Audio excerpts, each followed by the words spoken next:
Growing up, I'd never met anyone who looked like me.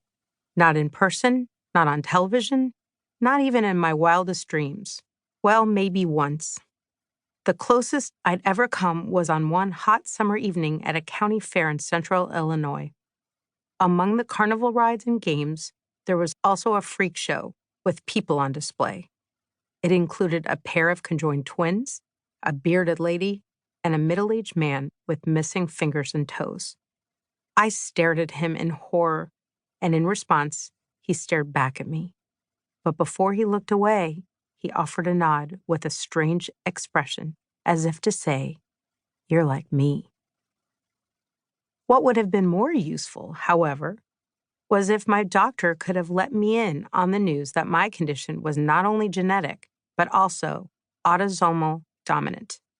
That meant I had a 50% chance of passing ectrodactyly on to my children. Now that would have mattered. For much of my youth and into my 20s, I chose to remain in denial, believing that my genetic mishap would start and end with me. Why? My greatest fear was passing it along to my offspring. They would blame me, and I would blame myself. When I shared that with my now husband, John, before we got engaged, he poo-pooed me. "Geez, Meg, what are you so afraid of? You came out great, and even if our kids inherit it, they will follow your lead." I have my own mom and dad to thank for that. Their unconditional support has shaped the confident person and unwavering parent I've become. Although I was born in the United States, much of my childhood was spent in 5 countries across the Middle East and South Asia. There, my ability to be resilient was constantly tested. When we moved to Iran, beggars on the street would run for the hills, worried they might catch my condition or my family's presumed curse. When I lived in Cairo, Egypt, and Islamabad, Pakistan, people would pass me on the street and let out loud murmurs of pity. In Kabul, Afghanistan, my own nanny was afraid of me. But there were upsides to my experiences abroad.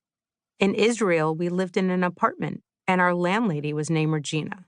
She had moved from Wisconsin to Jerusalem with her best friend named Golda Meir, who later became the prime minister. One day, Golda was visiting Regina and saw me playing outside. She stopped before entering the building, stared at my small, disfigured hands for a moment, and then whispered in my ear, "You are enough." I was startled by her boldness. Up until that moment, any stranger that had ever encountered me had only shown uncertainty, fear, or pity. Although I was too young to fully appreciate it, Golda sought to reassure me that no matter what I looked like, I would get through a lifetime of pity, stares, and false assumptions about my abilities just by being me. Her words would one day capture my own life commitment to unconditional self-love.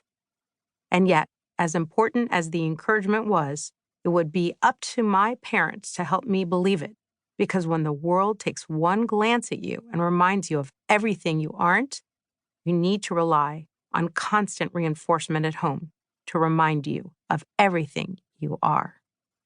As it turned out, my prayers of not passing on ectrodactyly went unheeded.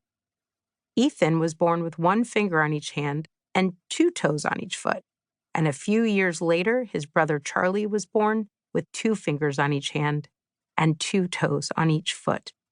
There wasn't much of a chance that their younger sister Savannah would share our genetic condition because she was adopted at birth. Even so, Savannah would have her own invisible differences. Beyond the adoption, she developed a severe allergy to nuts and would later be diagnosed with attention deficit hyperactivity disorder, ADHD. Altogether, thanks to my genetics, Ethan, Charlie, and I have 18 fingers and toes combined. I'll let that sink in for a minute. In my case, the cause was certain, so I used to think I was uniquely tormented by the guilt of our sons being born different. But in speaking to countless parents, I have come to realize I'm hardly alone. My own mother tells me that she was tortured by a pediatrician who suggested that had she not eaten a rotten potato chip early in her pregnancy with me, I'd have been born genetically perfect.